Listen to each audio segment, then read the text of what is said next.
Louvado seja o nome do Senhor.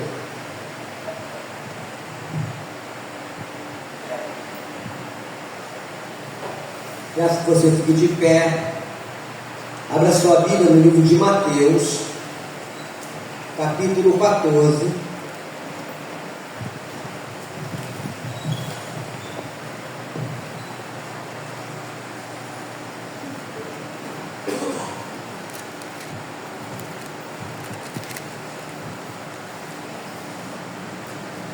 Mateus, capítulo número 14, a partir do versículo de número 22.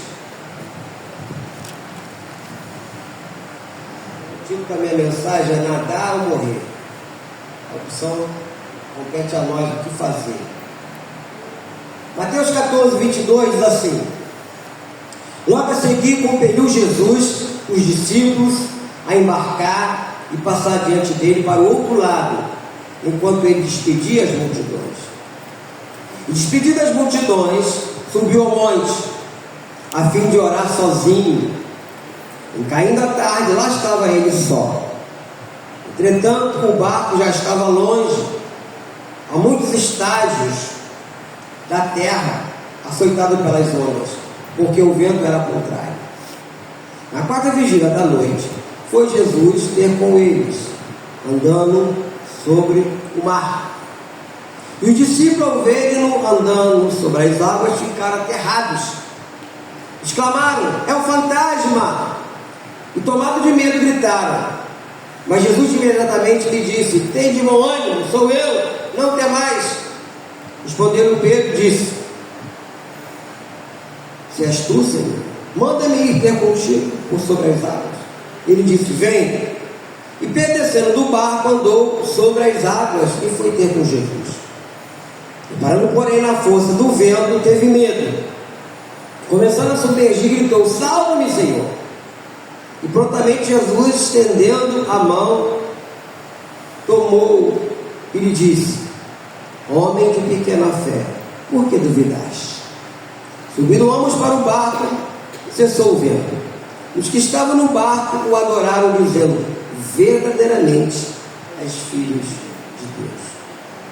Pai Santo, nós queremos te agradecer por esse momento. Estamos aqui na tua casa para ouvir e aprender da tua santa palavra. Fale, querido Deus, aos nossos corações, que não pare nenhuma dúvida sobre nós. Como pioral que eu me coloco nessa brecha, que tu possa me usar e que tudo que acontecer neste lugar seja para a honra e glória do nome santo do nosso Senhor e Salvador Jesus Cristo. E que tu diga amém. Amém. Podem sentar. Eu vou estar toda hora olhando aqui a palavra, porque a garganta fica raiando.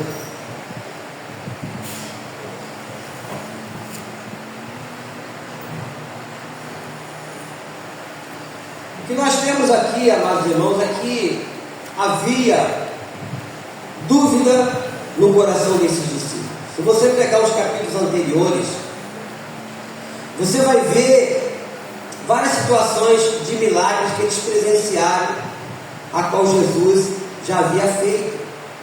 Essa não foi a primeira experiência deles com Jesus, foi uma das experiências. Mas nós vamos aqui imaginar a cena desse acontecimento. Quando fala aqui da quarta vigília da noite, 3 horas da manhã, o mar estava bravo.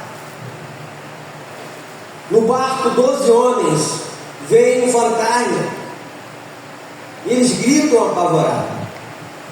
Nós conhecemos o início, o meio e fim da história, mas qual seria a nossa reação numa situação dessa? Então, quando eles gritam, para alívio deles, o fantasma responde. Interessante. Não tenho medo, sou eu. Eu estou fazendo aqui uma cena, né? Estou imaginando essa cena.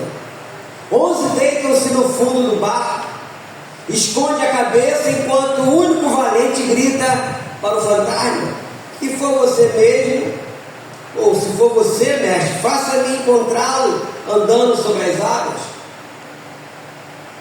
Talvez algum deles deve ter dito, esse Pedro deve ter pirado a cabeça. E será proposta que se faça a fim de tirar uma dúvida? E o fantasma responde: vem, caso de Jesus, né?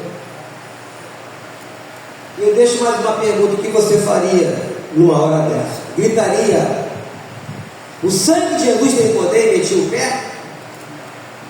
Porque o medo faz assim. Eu me lembro de uma história que aconteceu aqui na nossa igreja, muito tempo, quando era a igreja da casinha. 2 irmãos nossos que gostavam de ir para o monte. E eles falavam comigo: pastor, a gente vai para o monte orar. Eu falei: pode ir. E quando voltava, eles voltavam cuspindo fogo, sapateando no chão, batendo com o pé no chão.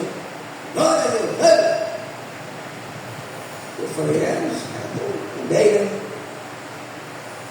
Nosso querido irmão Henrique e o Marcelo, 2 irmãos escuros, fortes. E aí, como eles tinham a chave da igreja, eles foram para a vigília, um monte, e voltaram meia-noite, época de calor. E aí, tinha os vizinhos ali em frente, ali do outro lado, na rua. Eles estavam mexendo aqui na cozinha, tinha uma cozinha aqui.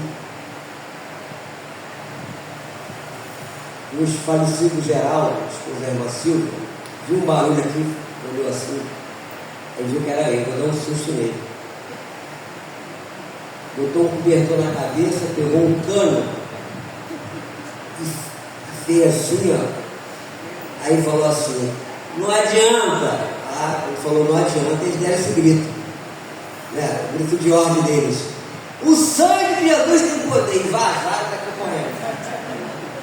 E nem aqui no portão, eles passaram por cima do portão, da cerca, aquela lança.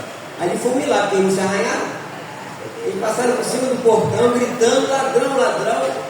E nem pediram licença o vizinho lá de frente, entraram no corredor, aquele corredor ali de frente. Eles passaram gritando, correndo, dizendo ladrão, ladrão. Os vizinhos se assustaram, né? Aí depois foram ver, o Geraldo apareceu. Seus cagão, seus medrosos. Mas eles deram um grito também: o sangue de Jesus tem poder, e ó, pérola para quem te quer, quem vai ficar? Mas eu estou imaginando aqui a cena desses homens, o medo, o pânico, não é? Eu quero dizer para você, meu irmão, minha irmã, eu já falei isso algumas vezes, que no mar da vida, as ondas podem ser um desemprego contínuo, falta de dinheiro, a violência que tem assustado a todos, injustiça nem se fala, a corrupção, todo dia nós tomamos conhecimento, a imoralidade, escândalos públicos, familiares e até também eclesiásticos, por que não dizer? Este é um quadro sem grandes perspectivas, a não ser o da fúria dos ventos. E eu deixo essa pergunta também: como você vai encará-los? Navegar é preciso, disse o poeta. Sobreviver é preciso, diziam os 11 deitados aqui no fundo do barco, agarrados à última esperança concreta de segurança. No entanto, o homem troca a segurança do barco pela ação, pelo risco de tentar o impossível. Inconsequente, louco, corajoso? Nada disso. Aqui nós vemos que Pedro saiu do barco pela fé. É bem verdade que sua façanha durou pouco, durou enquanto creu, enquanto sua fé esteve firmada em Cristo, não nas circunstâncias. Nada de invente e tente. Pedro sabia nadar por ser pescador. E é interessante que o medo faz isso, né? Ele sabia nadar, mas mais adiante ele fala: socorre, mas ele não sabia nadar. Mas o medo nessa hora tira até essa força do poder, do conhecimento de ser um nadador. Então o que nós vemos aqui? que ao sair do barco tinha duas opções: nadar ou andar sobre as águas. Eu digo para você que para enfrentar o mundo você tem três opções. Três. A primeira é ficar morrendo de medo, agarrado ao barco. A segunda opção é abandonar o barco a nado, na base do invente e tente de sua própria força. E a terceira é o ir ao encontro de Cristo, confiando inteiramente nele, como Pedro fez. Hoje, a crise está às portas de todo mundo. Mas eu digo o seguinte, meu irmão, minha irmã, já que o risco de afundar existe, nas três opções eu fico com a de Pedro, confiando unicamente em Cristo Jesus. Talvez você diga, pastor, mas se não der certo, quando a água der no pescoço, faça como Pedro, grite. Não foi isso que ele fez? Aqui. Ele fez isso.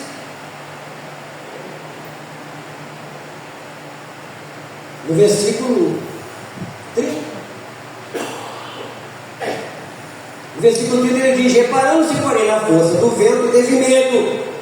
E começando a submergir, gritou: salva-me, Senhor. E prontamente Jesus, estendendo a mão, tomou e lhe disse: homem de pequena fé, por que duvidaste? Mas ele gritou: salva-me, Senhor. Ou seja, peça socorro ao Senhor, faça como fez o cego Bartimeu. Lembra da história do cego Bartimeu? Jesus, filho de Davi, tenha misericórdia de mim. E tinha oposição, os próprios discípulos ficam mandando ele calar a boca. E ele gritava mais alto. E Jesus se aproxima dele e fala: o que queres que eu te faça? Ele que eu torne a ver. Faça conforme a tua fé. Ele levanta e segue Jesus estrada fora. Então eu aprendi, amados irmãos, ao longo da história, minha história com Deus, é que Deus precisa de homens fracos com os quais Ele possa demonstrar o seu poder e mudar o rumo da sua história. Porque Pedro sabia nadar, mas naquele momento ali ele se tornou um homem fraco. Por isso que ele pediu socorro. Não tem que ser herói. Deixe Jesus agir na sua vida. Nós temos a palavra de Deus escrita em várias passagens. Uma que eu sempre lembro aqui, que é o Salmo 46, no versículo 1, quando a própria palavra fala que Deus é o quê? Deus é o nosso refúgio e fortaleza, socorro bem presente na hora de quê? Da tribulação. Ele é o socorro bem presente. É nessas horas que nós devemos gritar, clamar o nome do Senhor Jesus, mas clamar com fé, não somente com medo, mas com fé. Aqui nós vemos que nos dias de hoje, que quando se achavam super-heróis e ficaram para trás. Eu me lembro do meu trabalho quando a companhia lá estava para fechar, eu nunca me esqueço disso. Colegas meus, da CTC, que fechou, ficou 8 meses fechado, né? Todo mundo apavorado, com medo, eu tranquilão. Até uma manifestação lá na Cinelândia, eu falei: eu não vou. Aí os irmãozinhos, sapatinho de fogo, apavorados. Ô Levi, o negócio está pegando fogo, você está aí tranquilão. Eu sei o Deus que eu tenho crido. Eu sei o Deus que eu tenho crido. O moral da história: a companhia ficou 8 meses fechada, e 8 meses eu fui lá e recebi pagamento. Já tinha colega que recebia pagamento, que ainda fazia bico trabalhando em outra empresa. Mas no primeiro momento, antes de fechar, né, a crise já estava às portas, houve todo um pânico, todo um medo, e aqueles irmãos que deveriam dar um testemunho de cristão estavam mais apavorados que os outros, que deveriam demonstrar quem era ele, quem era o seu Deus. Eles estavam moendo a corda. A pessoa faz muito barulho, mas na hora de ser aprovado ele erra a questão. e não conseguem. Mas Jesus dá a seus seguidores, meu irmão, minha irmã, o poder de segui-lo mesmo na adversidade. É só nós olharmos, você não tem, se você pesquisar, procurar saber das igrejas perseguidas, são nossos irmãos em Cristo, em vários lugares do mundo, né? Como é que pode o pessoal ser perseguido desse jeito, ser maltratado, alguns até mortos, torturados, e eles permanecem fiel a Deus? O que leva esses irmãos em Cristo? O que levava os irmãos em Cristo quando foram jogados nas arenas de leões famintos, e eles iam louvando a Deus, porque eles sabiam que o viver era Cristo e o morrer era lucro. Eles sabiam que se eles estavam em Cristo, eles iriam passar da morte para a vida. Eles tinham essa certeza. Infelizmente muitos não têm essa certeza. Isso é lastimável. Isso que eu sempre falei na igreja e repito: a maior vitória do cristão é quando ele morre, porque quando o cristão morre, o diabo não pode fazer mais nada na vida dele. Ele não sofre mais nenhuma tentação, não pode fazer mais nada. Ele passou da morte para a vida. Como diz o próprio apóstolo Paulo: combati o bom combate, completei a carreira e guardei a fé. Mas muitos estão tão presos no sistema desse mundo que não conseguem ver a alegria da salvação eterna.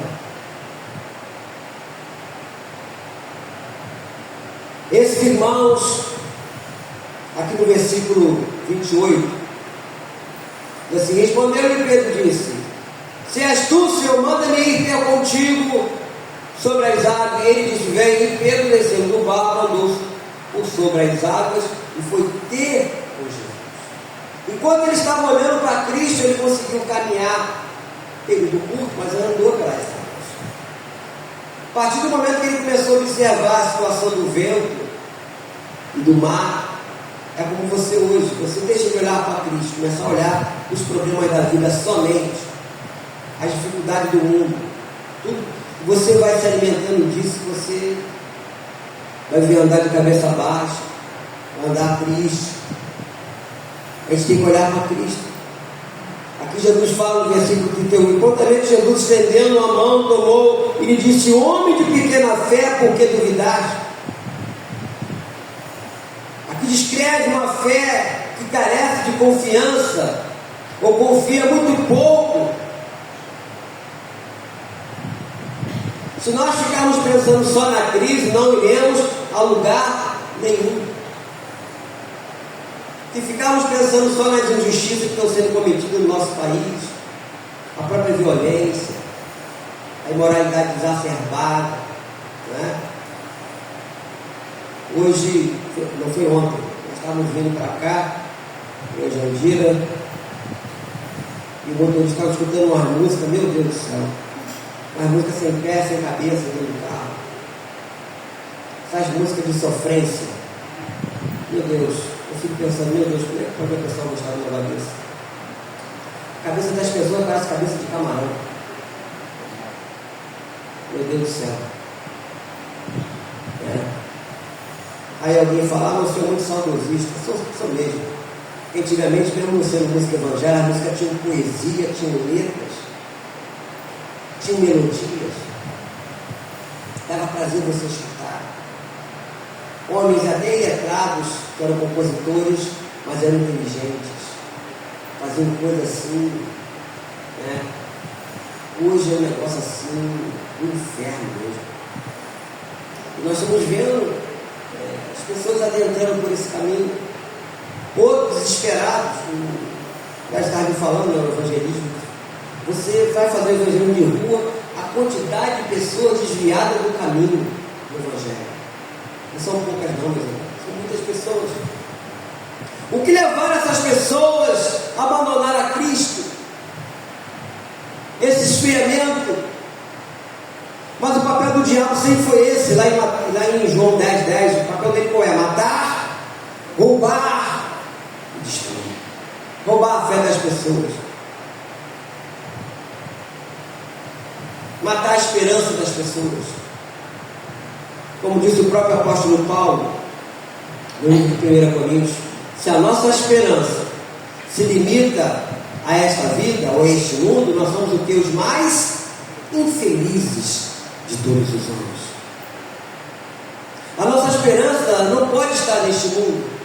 O mundo vai de mal a pior. Tudo que está acontecendo na face da terra, meus irmãos, já estava registrado que iria acontecer: pai contra filho, filho contra pai, fomes, terremotos em vários lugares, rumores de guerra, nação contra nação. Então, nós estamos vendo isso aí. Isso está registrado. Agora, como cristãos, nós temos que nos apegar a Cristo, segurar na mão dele. Aquela canção que nós cantávamos antiga: segura na mão de Deus, segura na mão de Deus, pois ela te sustentará. Não temas, segue adiante e não olhes para trás, mas segura na mão de Deus e vai. É isso que Deus quer que façamos, que seguremos nas mãos dele, que não olhemos para trás, nem para o lado direito ou esquerdo, mas fixemos o nosso olhar em Cristo. Pedro fixou o olho em Cristo e ele estava andando sobre as águas.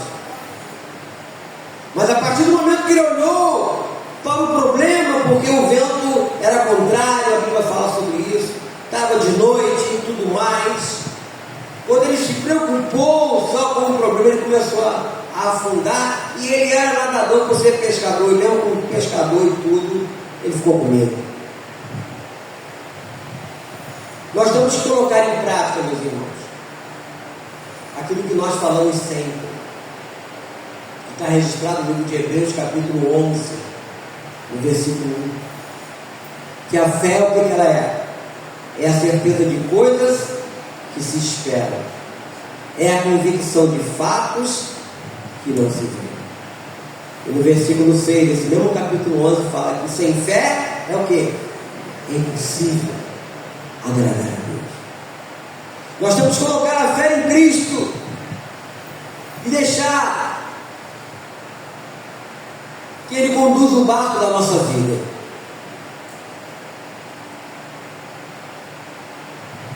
Uma outra passagem que fala quando Jesus estava no bar, ele estava dando barco com os discípulos, veio também uma tempestade, ele dormia tranquilamente. Eles foram acordar Jesus dizendo: não te importa que pereçamos? E ele foi lá, acalmou o vento, acalmou o mar. E houve uma grande bonança. E eles, mais uma vez: que é esse que até o mar e o vento lhe obedecem? Já tinham visto outros milagres. A mesma coisa somos nós, que já vimos tanta coisa, já temos testemunho do que Deus fez na nossa vida. Nós não podemos apagar o que Deus já fez na nossa vida, nem o que Ele pode fazer hoje, o que Ele vai fazer amanhã. Ah, pastor, mas está difícil. Eu sei que está difícil, mas o nosso Senhor está acima de tudo isso. Essa gripe me pegou o César, pegou outros aí, pegou o Diácono Sérgio, alguns irmãos aí também tiveram gripe. É um negócio enjoado, né? Você fica com gosto ruim na boca, um desconforto. Para dormir de noite, você acorda por cima, não dói mais, fica pelejando, é um desconforto. Esse é o nosso corpo frágil, meu irmão, minha irmã. Nosso corpo ele é frágil, só que o nosso Deus é maior. Maior que tudo isso. Maior que tudo isso. Uma hora dessa, deixa eu ver.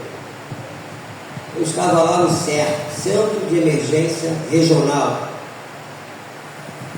Muita gente lá, muita criança, muitos bebês, também com negócio de sintoma de gripe e tal. E gente chegando sentindo dor, uns com, não sei se você já sentiu, mas eu já senti, cálculo renal, a garota gritava muito, dói muito. Né? E depois chegou uma outra, e você fica vendo aquilo ali. Eu sempre, quando vou para esse lugar, eu levo escolher. É o médico, eu dou para o médico. Pessoal do curativo, eu dou deu para todo mundo, pessoal da portaria. Né? Até a garota estava lá sentindo mal, ela olhou assim, sentindo dor, né? Mas ela guardou, jogou fora. Não é minha parte. Né? Mas você vê sofrimento em todos os lugares, meus irmãos. Não é? Porque o nosso corpo é um corpo frágil. Apesar de Pedro devia ser um bom nadador, porque pescador tem que saber nadar. Naquele momento ali da aflição, do pânico, do medo, ele gritou: Jesus, salva-me! Jesus estendeu a mão, salvou ele e falou o que para ele? Homem de pequena fé. Que Deus quer que todos nós pratiquemos, meu irmão, minha irmã, é que coloquemos a fé nele incondicionalmente. Não podemos olhar as circunstâncias, nós temos que olhar para Cristo e tê-lo sempre na nossa mente. Senhor, apesar de tudo que eu estou vivendo, Senhor, apesar de tudo que eu estou passando, o Senhor continua sendo meu Deus. Fazer como Davi fez.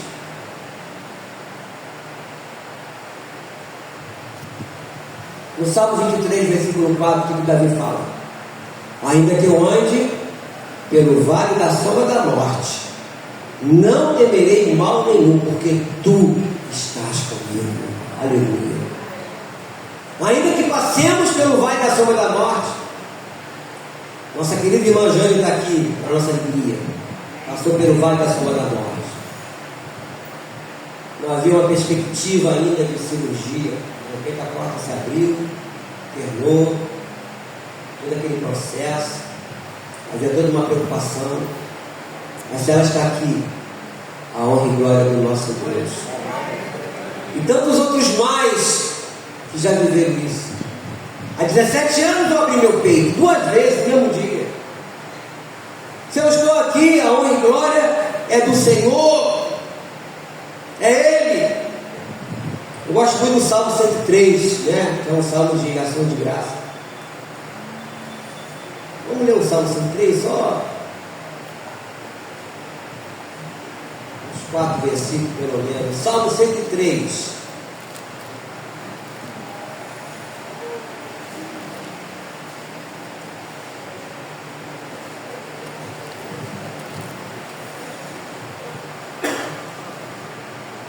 O Salmo 103, quando fala da misericórdia de Deus, o Salmo de Davi, o homem segundo o coração de Deus, diz assim: bendize a minha alma ao Senhor, e tudo, olha só, queridos, tudo que há em mim, bendiga ao seu santo nome. Bendize a minha alma ao Senhor, e não te esqueça, a todos nós, de nenhum só de seus benefícios. Nunca se esqueça disso, meu irmão, minha irmã. Ele é quem perdoa todas as tuas iniquidades, quem sara todas as tuas enfermidades, quem da qual redime a tua vida e te coroa de graça e misericórdia. É Ele. É Ele. Que nenhum de nós venhamos a se esquecer disso. É Ele quem perdoa. A nossa alma, o nosso psique, o nosso entendimento, a nossa mente tem que bendizer a Deus e não se esquecer de nenhum só dos seus benefícios. Só estarmos aqui hoje é um benefício de Deus. Saia daqui, entre qualquer hospital, para ver gente gritando, chorando nos corredores. Saia daqui para você ver a quantidade de pessoas sofrendo. Mas louvado seja o nome do Senhor, que aprove Ele nos trazer a este lugar para louvá-lo e engrandecer o seu nome. Você guarde isso no seu coração, meu irmão, minha irmã, e nunca pense em se afastar de Deus, porque é Ele que sara todas as nossas, perdoa todas as nossas iniquidades, que sara todas as nossas enfermidades. É Ele, mais ninguém. Vamos orar, querido Deus. Louvado e glorificado seja o teu nome, Deus. Exaltado seja o Senhor neste lugar.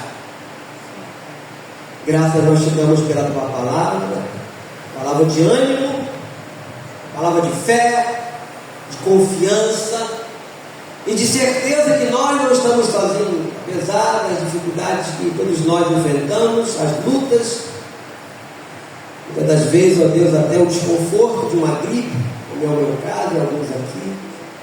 Mas o que importa é que nós não estamos sozinhos, que o Senhor peleja por nós, que a tua promessa continua de pé, que o Senhor estaria conosco todos os dias até a consumação do céu. Muito obrigado por essas tuas promessas. Muito obrigado, Deus amado, por sabermos que a nossa vida é vivida de fé em fé e de glória em glória.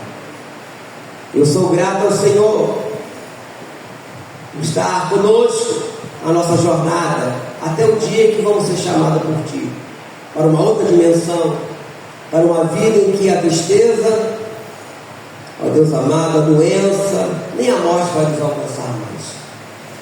E aí todos nós vamos poder cantar o hino da vitória. Muito obrigado, Deus. Leva-nos em paz agora aos nossos lares. Conduza-nos, Senhor, com a tua paz, proteção, segurança, nos concedendo uma tarde tranquila, ó Deus amado, e fazendo com que logo mais à noite estejamos aqui para cultuarmos o teu nome. Seja conosco, ó Deus amado, em tudo que nós iremos fazer. Eu te peço isso e peço também que Deus Pai, Deus Filho, Deus Espírito Santo te abençoe, te guarde e te dê a paz. Amém? Bom dia, bom almoço, que Deus os abençoe rica e abundantemente. Não te esqueça que Deus é bom todo o tempo. Bom dia.